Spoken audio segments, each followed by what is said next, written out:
Então vamos lá. Dando sequência à nossa apostila, então, hoje nós vamos ver se dá tempo de concluir o primeiro capítulo sobre eletricidade, tá? Então hoje nós vamos trabalhar com os condutores esféricos e depois nós vamos dar uma repassada no processo de eletrização, porque o processo de eletrização foi algo que a gente já trabalhou lá nas nossas aulas quando elas ainda eram presenciais, mas eu vou dar mais uma retomada para nós relembrarmos, tá? Então, hoje nós vamos falar um pouquinho a respeito dos condutores esféricos, certo? Então, sempre que a gente tem um condutor esférico em equilíbrio eletrostático, isso quer dizer o quê, tá? Que a carga dele, ela vai ficar distribuída em sua superfície. Deixa eu pegar meu apontador aqui, tá? Então, sempre que nós tivermos um condutor esférico em equilíbrio eletrostático, isso quer dizer que a carga vai ser distribuída na superfície desse condutor. Consequentemente, então, nós vamos ter um campo elétrico, como diz aqui, ó, que é perpendicular à superfície desse condutor. Então, vai depender de onde eu vou tomar como ponto, né, o meu vetor campo elétrico, ele vai ficar sempre perpendicular à superfície.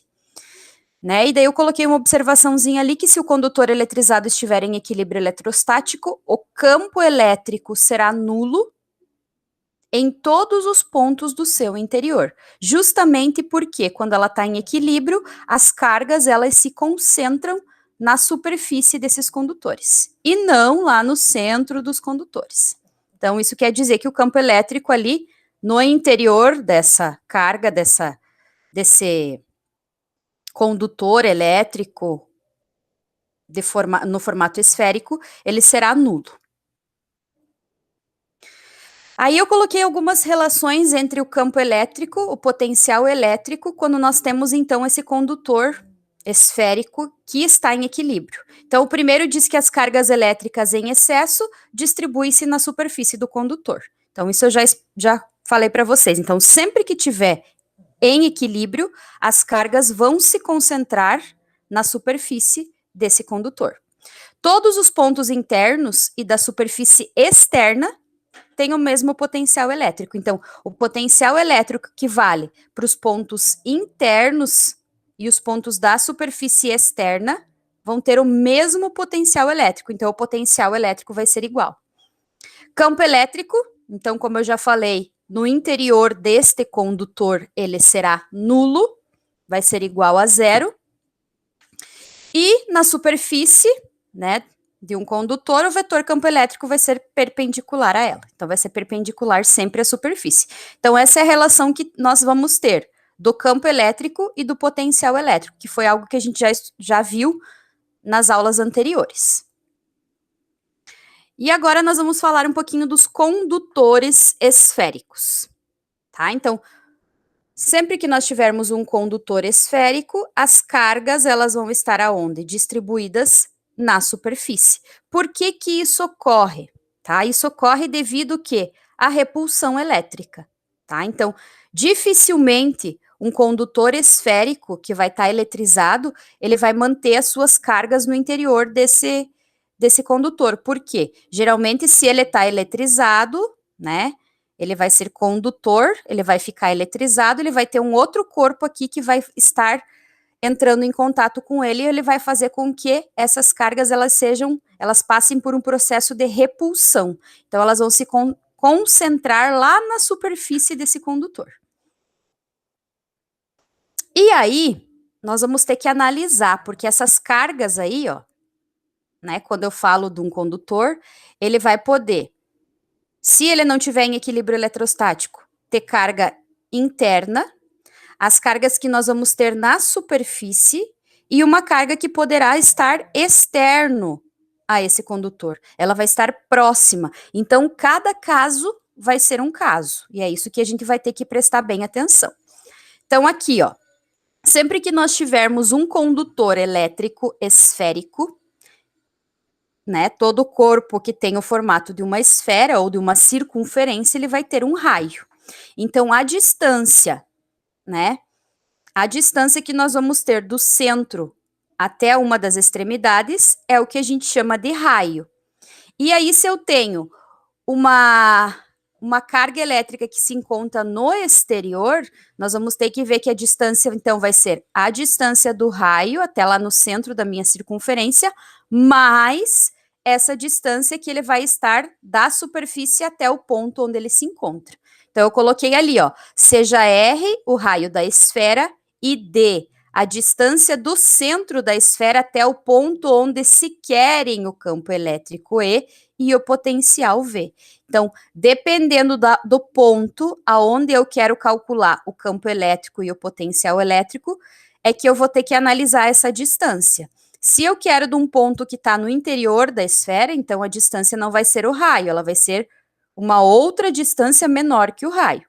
Se ele estiver na superfície da esfera, essa distância será o valor do raio. Agora, se tiver um ponto exterior à nossa circunferência, né, nosso condutor elétrico aí, eu vou ter que ver o raio mais a distância que ele vai se encontrar da superfície dessa esfera aí, né? Então, quando nós temos pontos externos à esfera, quais são os pontos externos à esfera? Esse ponto P aqui, ó, tá fora da esfera, então ele vai ser externo. Como que nós vamos calcular, então? Né? Para pontos externos à esfera, o que vai acontecer com a distância? A distância vai ser maior que o raio.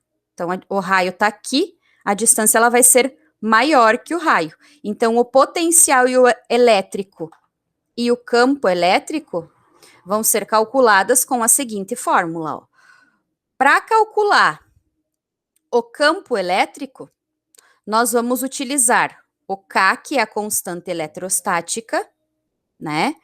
Multiplicado pelo valor da carga, dividido pela distância ao quadrado. Então, qual vai ser a distância? A distância que ele vai estar do centro dessa circunferência. Então, essa distância aqui, ó, é o que nós vamos utilizar para quando for a parte externa. E se nós quisermos calcular o campo elétrico, então, essa distância vai ser elevada ao quadrado, tá?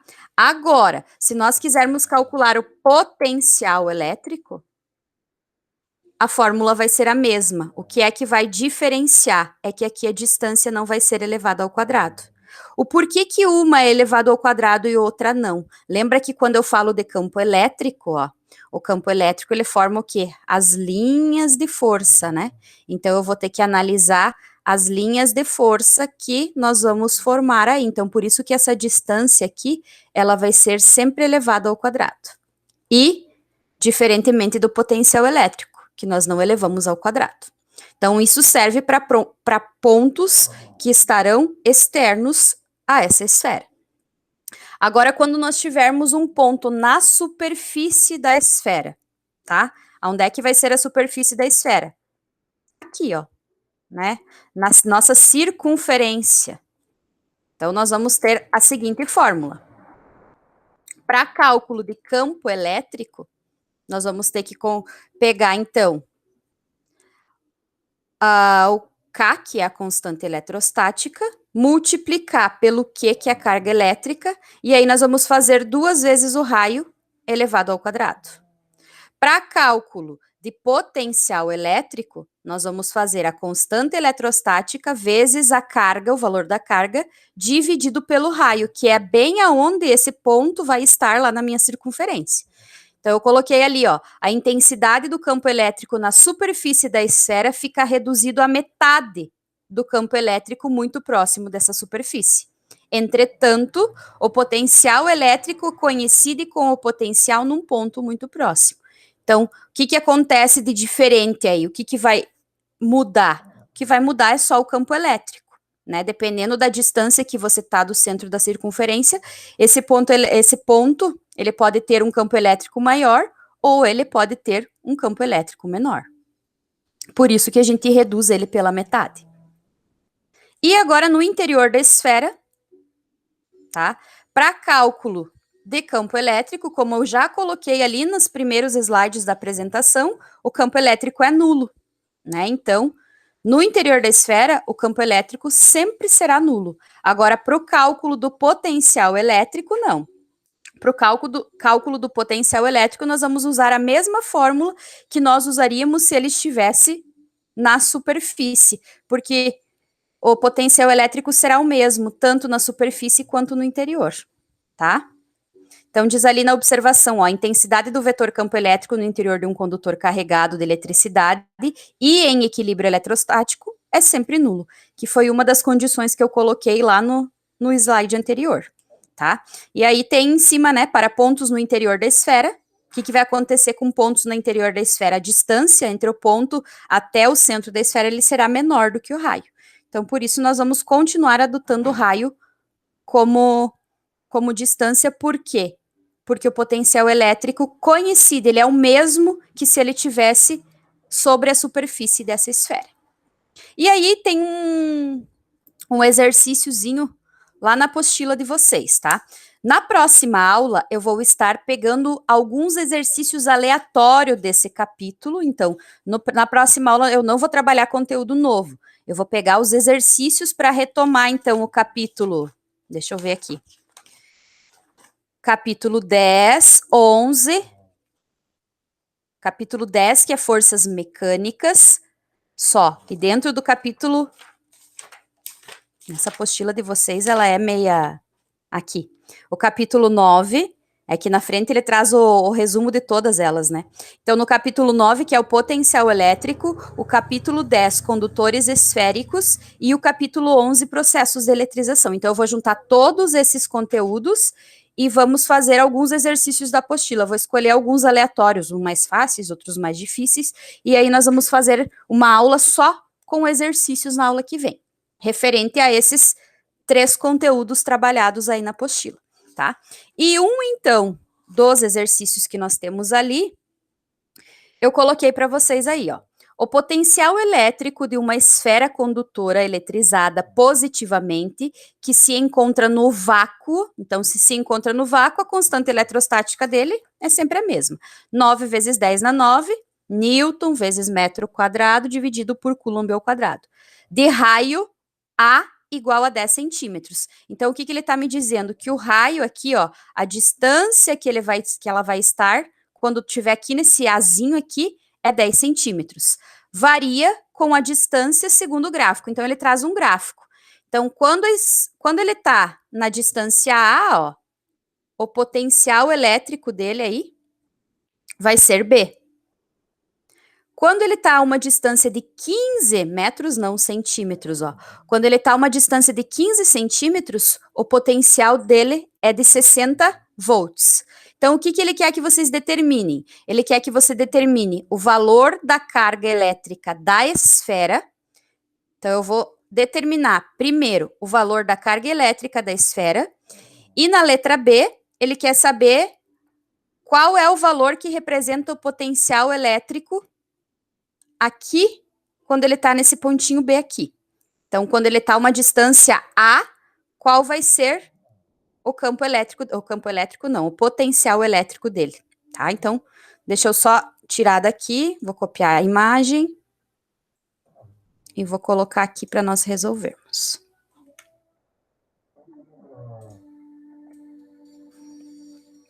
Agora tem uma nova ferramenta no Meet aqui, ó, que é um quadro que a gente pode... só que ele sai Vamos colocar aqui, ó. Eu não consigo formatar essa imagem aqui nele. Então, vamos colocar ela aqui assim, num cantinho. Então, vamos lá. Então, tirando os dados disso aí. Então, a constante eletrostática, que é 9 vezes 10 na 9, Newton vezes metro ao quadrado, dividido por Coulomb ao quadrado. Então, esse é o primeiro dado que eu tenho aí. E eu tenho também que o raio o raio de 10 centímetros, então, raio 10 centímetros. Varia com a distância segundo o gráfico mostrado. Então, na letra A, ele quer calcular o valor da carga elétrica. Então, o valor do quê? Essa carga elétrica, ela não vai mudar, ela vai ser sempre a mesma em qualquer ponto que ela estiver. Então, o que nós vamos analisar aí? Nós vamos analisar o ponto em que nós temos os dados para ser resolvidos. Então, tá aqui, ó. Então, o que eu vou utilizar aqui, ó? Vou utilizar... Deixa eu só abrir um pouquinho a imagem aqui, deixa eu ver se ele fica maior. Fica, mas não fica boa. Mas, enfim, vamos deixar assim. Então, nós vamos utilizar para calcular a carga elétrica esse ponto aqui, onde nós temos a distância e nós temos o potencial elétrico. Então, qual é o valor dessa carga aí? Nós já sabemos que para calcular o potencial elétrico, então, como é que nós vamos calcular? Constante eletrostática vezes o valor da carga, só tem uma, né? Dividido pela distância. Então, o potencial elétrico aí... Opa, deixa eu achar a borracha agora aqui. Se eu tivesse usado o Paint, seria melhor, que o Paint eu já sei onde que fica as coisas. Acho que a borracha é aqui. Então, o potencial elétrico para esse ponto aqui, ó, é de 60 volts. Então, eu já tenho ali, ó, 60. Igual a carga, a constante, que é 9 vezes 10 na 9, vezes o valor da carga que eu não tenho, que é o quê? Dividido pela distância. Lembrar sempre, ó, aqui ele até tem a resolução, mas vamos fazer passo a passo porque fica mais claro. Então, a distância aqui, ó, tá em centímetros. Essa distância não pode ser em centímetros, essa distância tem que ser em metros. Então, eu vou pegar o 15 e vou dividir por 100, porque o metro tem 100 centímetros. Então, nós vamos ficar com 0,15. Esse 0,15 está dividindo, o que eu vou fazer? Eu vou passar para o outro lado, multiplicando. Então, se ele está dividindo, ele vai passar para cá, multiplicando. E aí, nós vamos ter 60 vezes 0,15. Multiplicando 60 vezes 0,15, nós vamos ter 9 como valor. Igual a 9 vezes 10 na 9, vezes a carga Q. Tá multiplicando, passa para o outro lado dividindo. Então, nós vamos ficar com 9 dividido por 9. Opa, 9 vezes 10 na 9. Que vai ser igual à minha carga. Então, a minha carga vai ser igual a quanto? Ó? Aqui eu não tenho potência, como se eu tivesse vezes 10 na 0. Então, se é uma divisão, eu vou diminuir os expoentes. Então, 0 menos 9 vai ficar menos 9. Então, 9 dividido por 9 é 1, vezes 10 na menos 9. Unidade de medida de carga elétrica, Coulomb. Tá? Então, é dessa maneira ali que nós calculamos. Na letra B, ele quer saber o valor de B. Então, ele quer saber qual é o valor de B aqui, ó. Quando eu analiso o valor do B, eu sei que a distância dele é a distância A. E qual é a distância A? É a distância do raio, que é os 10 centímetros. Porque ele vai estar onde? Na superfície da esfera, tá? Então, como é que vai ficar aí, ó? O valor da carga eu já tenho, vai continuar sendo a mesma, tá? Então, a fórmula é a mesma. O que eu vou fazer? Eu vou calcular o potencial elétrico quando a carga for 1 vezes 10 na menos 9, e quando essa distância aí for a distância até a superfície, que é de 10 centímetros o raio, tá? Então, deixa eu mudar de folha aqui. Então, como é que vai ficar? V, que eu não sei qual é, que eu vou determinar, vai ser igual a constante eletrostática, que é 9 vezes 10 na 9, multiplicado pela nossa carga, que nós acabamos de calcular, que é 1 vezes 10 na menos 9, e isso aí é dividido pela distância, que é a distância até a superfície. A distância até a superfície é 10 centímetros, que é o raio. Então, 10 centímetros transformado em metro vai ficar 0,10, ou 0,1, que é a mesma coisa, tá? Então, o que nós vamos fazer? Primeiro, resolvemos a multiplicação aqui em cima e depois a divisão. Como nós temos, ó, duas potências de bases iguais, nós vamos somar os expoentes porque é uma multiplicação. Então, 9 mais menos 9 vai fazer o quê? Vai cancelar essa potência aí, nós vamos ficar só com 9 vezes 1. Então, o potencial elétrico vai ser 9 vezes 1, 9, dividido por 0,10. E aí, dividindo 9 por 0,10, nós vamos ter um potencial elétrico de 90 volts. Certo? Esse é bem simples e bem tranquilo. Aí, na próxima aula, nós vamos fazendo alguns exercícios ali da nossa apostila. Deixa eu voltar aqui para minha apresentação agora.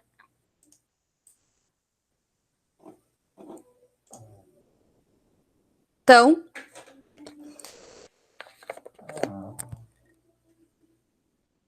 o valor do potencial elétrico, então, ele vai ser baseado na distância aonde, né, vai se encontrar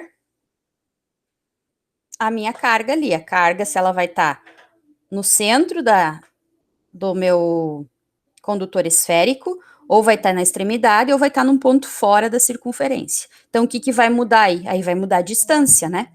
Quando eu falo da carga aqui, ó, o que acontece aí? Ela tá fora. Ela tá num ponto externo. Se ela tá numa distância de 15, quer dizer que ela tá para fora da circunferência. Então, aqui, ó, ela vai ter um potencial elétrico menor. Então, quanto mais ou próximo da superfície ou próximo do centro da circunferência, o potencial só vai tender a aumentar. E aí a gente fala um pouquinho também da densidade superficial das cargas elétricas. Então, se eu quero calcular a densidade de uma carga elétrica, basta fazer o quê? Dividir a carga pela área da superfície em que ela se encontra, tá? Então, tá aqui, ó, esse símbolozinho aqui que representa a densidade, né, que é o nosso θ, igual a quantidade da carga elétrica, o valor da carga dividido pela área dela, a área que ela vai estar lá na nossa superfície. A unidade de medida, então, é a unidade da carga, que é o coulomb, e a unidade de área, que é o metro quadrado. Então, a unidade da densidade superficial de uma carga elétrica é o coulomb por metro cúbico. É como se eu fosse calcular a densidade de qualquer outra substância, seja ela sólida, líquida, né? Sempre você vai dividir aí pela superfície em que ela se encontra. E aí, quando a gente fala de carga elétrica, a gente vai falar um pouquinho do poder das pontas.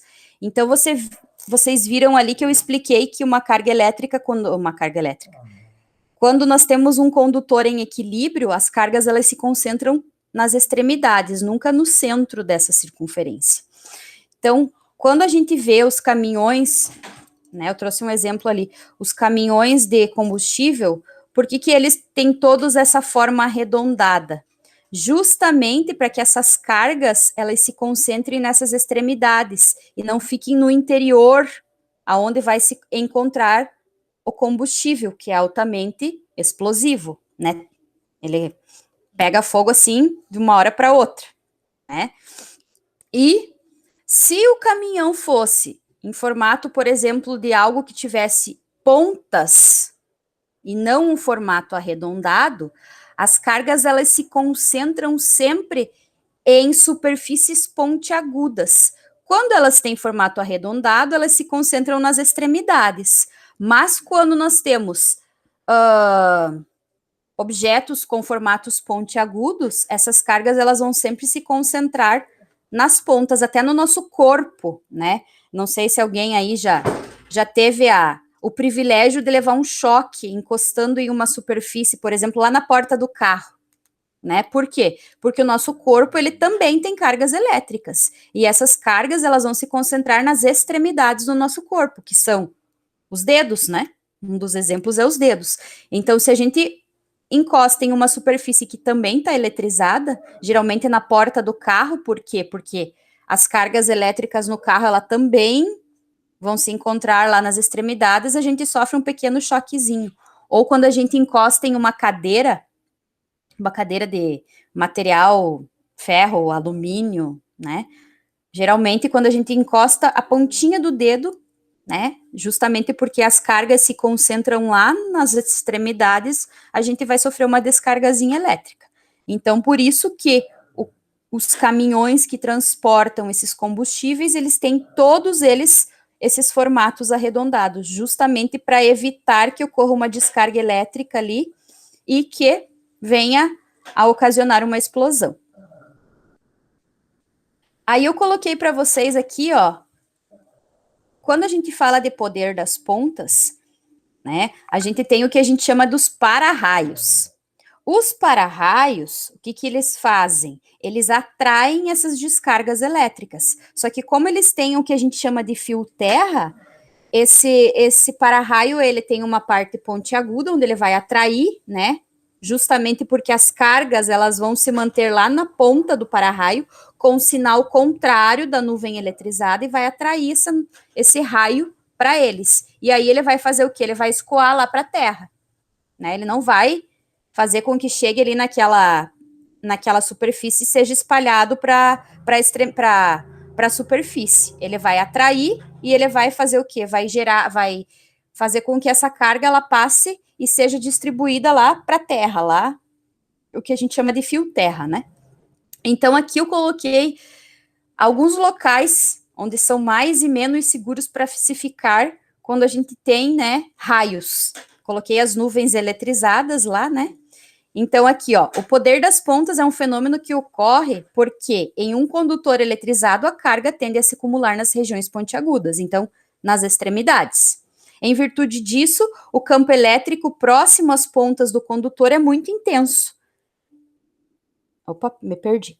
É muito mais intenso que nas proximidades das regiões mais planas, e devido a esse fenômeno, que nos dias de chuva intensa não se recomenda se abrigar sobre árvores ou em lugares mais altos.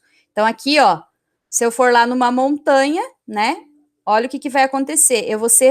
As cargas elétricas, elas vão estar aqui, ó, e vai atrair mais facilmente do que se eu tiver em um local mais baixo, né? Mas mesmo se eu tiver num lugar mais baixo, ele sendo aberto, o perigo também é grande.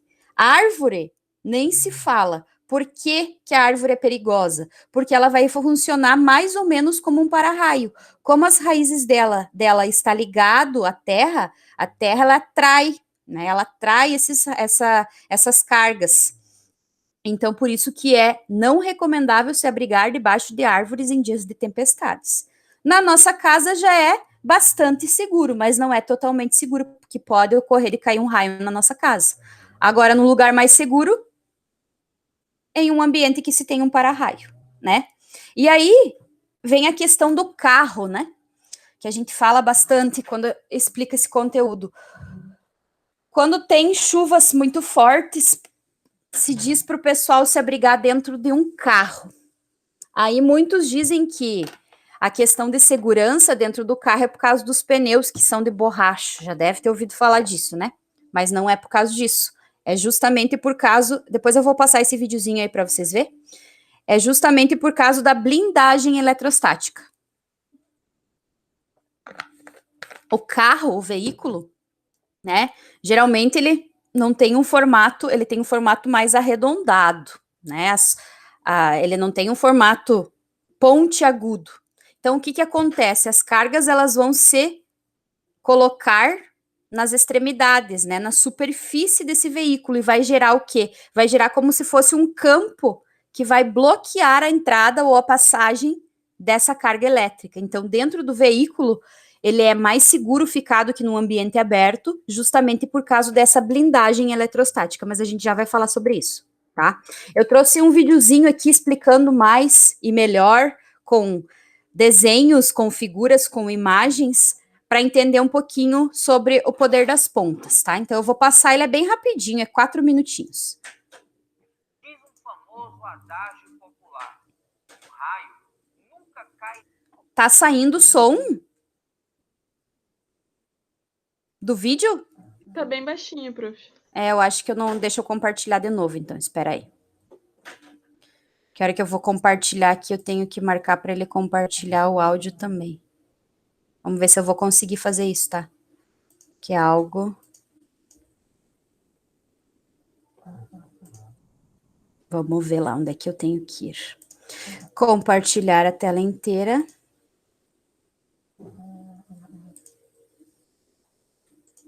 Ai, tinha que aparecer aqui.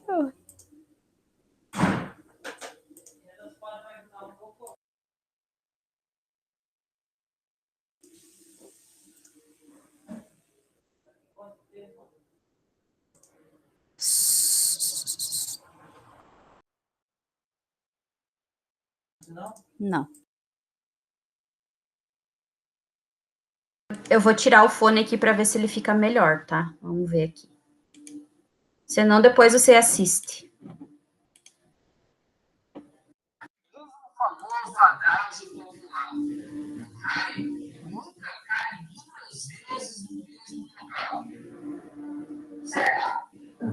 Tá melhor um pouco agora? Tava melhor antes, prof. É? Então deixa eu colocar o fone. Pergunte a física. Bem-vindo, curioso, Como está agora? Tá bem baixinho, mas dá pra entender. Tá, então vamos lá. bem-vinda, curiosa, a mais um vídeo no Blablalogia. E para a gente responder a essa pergunta, eu te faço mais uma pergunta. Você já ouviu falar em para-raios?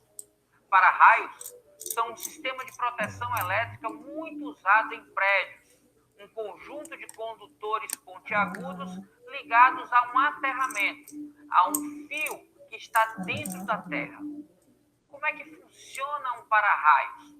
Ele é posicionado no alto do prédio e, por conta da sua estrutura metálica pontiaguda, ele recebe ou dispara descargas elétricas, evitando que essas descargas atinjam o prédio. E aí eu pergunto, você acha que o para-raios é descartável? Quando ele é atingido pela primeira descarga, ele para de ter função dentro da proteção do prédio? Acredito que você disse não. E se você disse não, você já respondeu que o adágio popular, pelo menos do ponto de vista da física, está errado. Te explico. Condutores pontiagudos, na região próxima das pontas, têm uma concentração de cargas que cria um campo elétrico muito intenso. Quanto mais próximo das pontas, mais intenso é o campo elétrico. E é exatamente esse campo elétrico que permite que descargas sejam originadas a partir dessas pontas, ou que quando a partir de nuvens carregadas essas descargas aconteçam sobre os condutores pontiagudos. Muita atenção, porque na presença de um campo elétrico, um portador de carga sofre força elétrica. E é exatamente aí que está o segredo de usarmos condutores pontiagudos para sistemas de proteção. É o chamado poder das pontas. O campo elétrico no entorno das pontas possibilita que descargas elétricas várias sejam direcionadas para essas pontas. Simples assim. Uma coisa que é muito importante é... Depois você assiste ele com calma, tá? Mas era isso só que eu queria deixar visível para vocês. Que as cargas, então, elas se fixam com maior intensidade quando nós vamos ter um para-raio nas suas extremidades. Isso acontece para qualquer condutor elétrico, né? Então, isso vai fazer com que ele nos proteja quando tivermos raios, né? E aí ele vai atrair o raio, ou como ele disse, gerar uma carga elétrica e repelir esse raio, tá? A rigidez não é muito... Eu quero falar da blindagem eletrostática. Então, a blindagem eletrostática, como eu já estava falando do veículo, né? Dentro do veículo, ele faz com que ocorra, justamente por causa do campo elétrico, ele vai formar uma barreira, né? E vai fazer com que essa carga ela não seja atraída para o interior do veículo. Isso acontece também em determinadas situações, como, por exemplo, quando, não sei se vocês já ouviram falar, provavelmente, na gaiola de Faraday. Né? A gaiola de Faraday é um dispositivo onde ele faz o quê? Ele cria um bloqueio para que essas cargas, elas não cheguem até algo que está no interior dessa gaiola, justamente porque ele cria um campo elétrico aonde as cargas vão se concentrar nas extremidades, lá no campo elétrico gerado ao redor desse objeto, e ele faz com que essas cargas não atinjam o que está lá no interior dessa gaiola. É como se fosse isso que acontecesse no nosso carro num dia que caísse raios, né? E aí eu coloquei aqui para vocês também um vídeo, depois vocês assistem, tá? Um vídeo que vai explicar como é que a gente faz uma gaiola de Faraday Para celular, o que vai acontecer? Quando vocês criam a gaiola, fazem a gaiola e colocam o celular lá dentro, o celular não recebe mais sinal, né? Justamente por quê? Porque o sinal do nosso celular, ele é transmitido através de ondas eletromagnéticas. E quando eu crio uma barreira, essas ondas eletromagnéticas é como se fosse uma descarga elétrica, ela não consegue atingir o objeto que está lá dentro. Podem fazer que dá perfeitamente certo. Vocês não conseguem fazer ligação com onde o celular está lá dentro. Geralmente os professores lá no ensino médio fazem essa atividade aí, tá? E a questão da rigidez dielétrica, que eu coloquei aqui, ó, né? O que é essa rigidez? É o limite, né? Toda substância, todo material, ele tem um limite, né?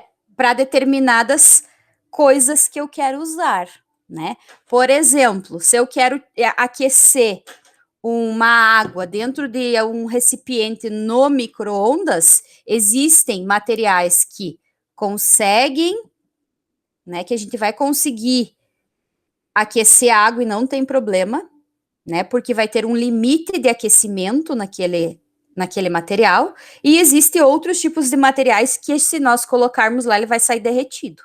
Então, cada material, ele tem um limite que ele enfrenta ou aquecimento, ou, quando eu falo de eletricidade, de um campo elétrico ou uma corrente elétrica que passe por ele. Então, isso aí, dentro dos materiais condutores de eletricidade, é chamado de rigidez dielétrica. É o limite da intensidade de um campo elétrico, né? O que vai acontecer se a rigidez dele não é tão alta? Provavelmente vai entrar uma corrente elétrica ali e vai sofrer um curto-circuito, vai sair faísca, vai queimar, aí tem um capacitor, ou pode queimar o capacitor antes de dar um curto-circuito, né? Então, essa rigidez, ela é o limite que esse meu material vai suportar ou não de um campo elétrico, de uma carga elétrica, de uma descarga elétrica. Então, isso é rigidez. Certo? E agora nós vamos falar um pouquinho sobre os processos de eletrização. Essa parte, ela é bem teórica, tá? A parte mais de cálculo é a parte aqui do que a gente vai calcular o campo elétrico e o potencial elétrico das cargas aí quando tivermos um condutor esférico. Essa parte do poder das pontas da blindagem eletrostática, ela é puramente, claro, que tem toda uma explicação através de cálculos, mas quando cai alguma questão em vestibular, geralmente ela é teórica, ela pergunta algo relacionado à teoria e não cálculo. Agora, quando fala dos condutores esféricos, sim, aí pode vir cálculos, tá? Então, os processos de eletrização. Isso aqui eu já expliquei, nós só vamos dar uma retomada porque ele vem em sequência lá na nossa apostila, tá? Lá na página 62 da apostila 4, o capítulo 11 ali vai falar um pouquinho dos processos de eletrização. Então, isso a gente já sabe, né? Já estudamos, fazem várias aulas que nós estamos trabalhando com eletricidade. Já comentei isso lá na primeira aula, que o átomo ele é composto de cargas, né? Então, nós temos as positivas, as negativas e lá no núcleo do nosso átomo, nós temos os nêutrons, que possuem carga nula. Então, os elétrons são cargas positivas, os prótons são cargas positivas, os elétrons são cargas negativas. Quando se vai eletrizar um corpo, quem é que eu posso mexer aí? Os prótons, eles sempre vão continuar sendo na mesma quantidade. Então, o que é responsável pelo corpo estar ou não eletrizado são os elétrons. A partir do momento que eu tiro o elétron daquele objeto, ou eu coloco mais elétrons nele, é que eu estou carregando, é que eu estou eletrizando esse meu corpo, tá? Aí tem aqui, ó, um objeto eletricamente neutro, ele tem o mesmo número de prótons e elétrons. Então, a gente se engana quando a gente diz que um objeto neutro não tem carga elétrica. Ele tem, tá? Ele tem, porém, a quantidade de cargas positivas e de negativas, que são os prótons e os elétrons, ela é sempre a mesma. Então, o que, que ela vai gerar aí? Quando eles tiverem a mesma quantidade, nós vamos ter um corpo neutro. Ou seja, ele vai ter carga elétrica, mas ele vai estar neutro. Agora, quando eu tenho um corpo com cargas positivas, ou seja, tiraram desse objeto elétrons, ou ele perdeu elétrons para o ambiente, ele vai ficar carregado de forma positiva. Agora, se ele tem ganho elétrons, ele vai ficar com o maior número de elétrons do que prótons, então ele vai estar carregado com carga negativa, tá? Isso é o que eu coloquei aqui, ó. Corpos carregados apresentam um número de prótons diferente do número de elétrons. Então, se o número de prótons é diferente do número de elétrons, ele está carregado eletricamente. Aí basta sabermos se ele vai estar carregado positivo ou negativo. Quando que ele vai estar negativamente? Quando ele tiver excesso de elétrons, ou seja, o número de elétrons for maior do que o número de prótons. E positivamente, quando o número de elétrons for menor, ou seja, o número de prótons é superior ao número de elétrons. Então, esse corpo vai ter que perder elétrons. Prótons não se mexe. Continua sempre sendo o mesmo valor. Tá? E aí, os processos de os processos ainda não. O que, que acontece na eletrização quando nós temos corpos eletrizados? Se eu tenho dois corpos neutros e coloco eles em contato, eles vão permanecer estáticos. Agora, se eu tenho objetos com cargas carregados positivamente, os dois, ou negativamente, se esses dois objetos têm cargas iguais, eles vão se repelir. Agora, se as cargas forem diferentes, eles vão se atrair, né? É o famoso, os opostos se atraem, né? Então, tá aí. É uma lei da física, né? Que serve para relacionamentos também. Se são duas pessoas iguais, não vai dar certo, né?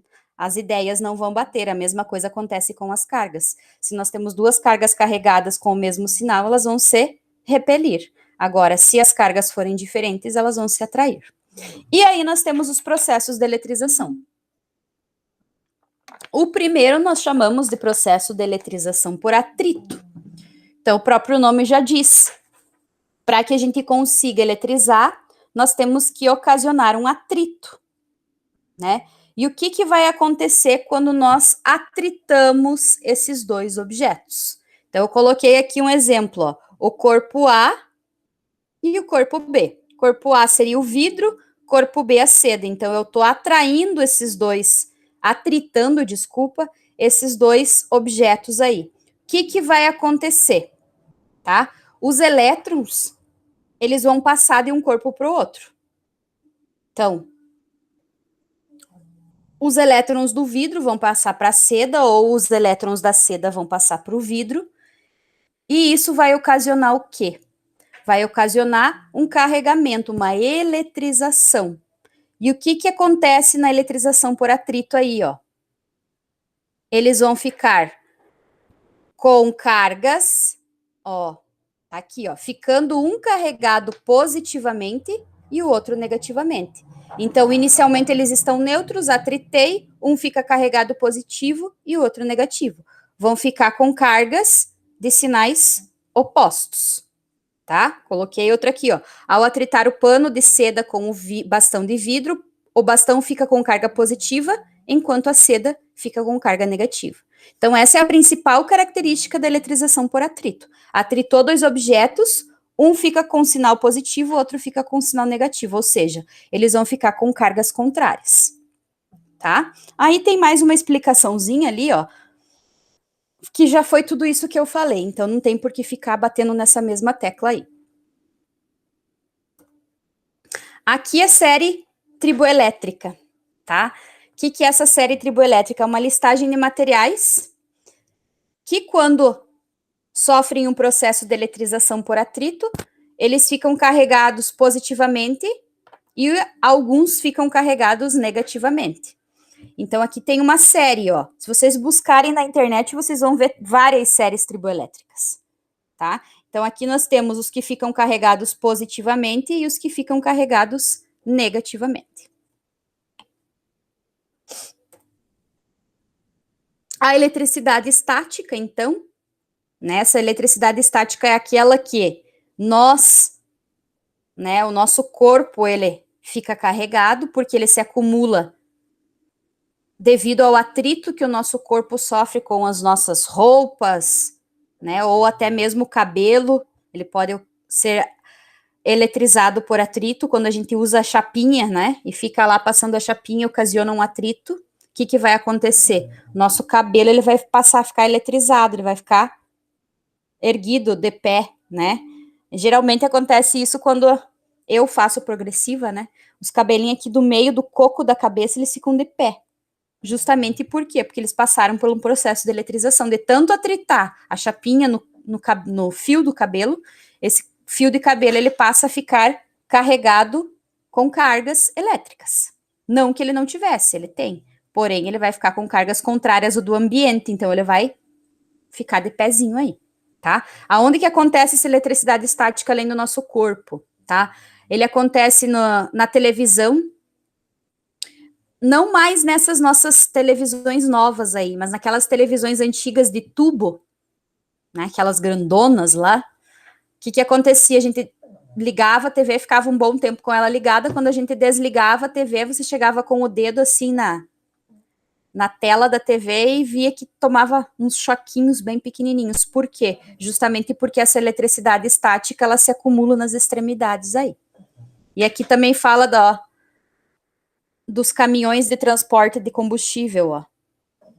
Eles têm que ter, geralmente eles têm uma correntinha que fica, também já expliquei sobre isso, uma corrente que fica arrastando no chão, né? Hoje em dia, os caminhões mais novos têm outro método, outro sistema de escoar essas cargas, mas os antigos usavam uma corrente, ligavam lá a corrente no caminhão e no solo, no chão, então ia arrastando para que essas cargas não gerassem nenhuma faísca, o que ocasionasse uma explosão aí no caminhão de combustível. O segundo processo de eletrização é por contato. Por contato, o que vai acontecer, ó? Nós vamos ter dois corpos, um carregado e outro neutro, né? Então, diferente do por atrito, que nós tínhamos dois corpos neutros, na eletrização por contato, nós vamos ter dois corpos, um vai estar carregado, vai estar eletrizado, e o outro vai estar neutro. O que vai acontecer, né? Quando eu coloco esses dois corpos em contato, o corpo A que está eletrizado, ele vai fazer com que as cargas de sinais contrários sejam atraídas para ele. Então, aqui, como o corpo A estava carregado positivamente, ele vai atrair lá do corpo B as cargas negativas. E aí, os dois vão ficar eletrizados com cargas de mesmo sinal. Então, ambos vão ficar carregados com cargas de mesmo sinal. Então, processo por eletrização por atrito, dois corpos neutros, quando atritados, um fica carregado positivamente e o outro negativamente, e no processo de eletrização por contato, nós temos que ter um corpo que vai ter carga elétrica, ou vai estar eletrizado, não que vai ter carga elétrica, e outro corpo neutro. As cargas de um vão passar para o outro, ocasionando em dois corpos eletrizados com cargas elétricas de mesmo sinal, tá? Aí também tem a explicação. E por indução, né? O processo de eletrização por indução, nós temos que ter, então, um corpo que vai induzir a carga elétrica para fora dele. Então, por exemplo, quando a gente tem o fio terra nas nossas instalações elétricas da nossa residência, o fio terra, ele serve como indutor, ou seja, ele vai pegar as cargas que estão em excesso na nossa rede elétrica e ele vai escoar essas cargas geralmente para a terra, né?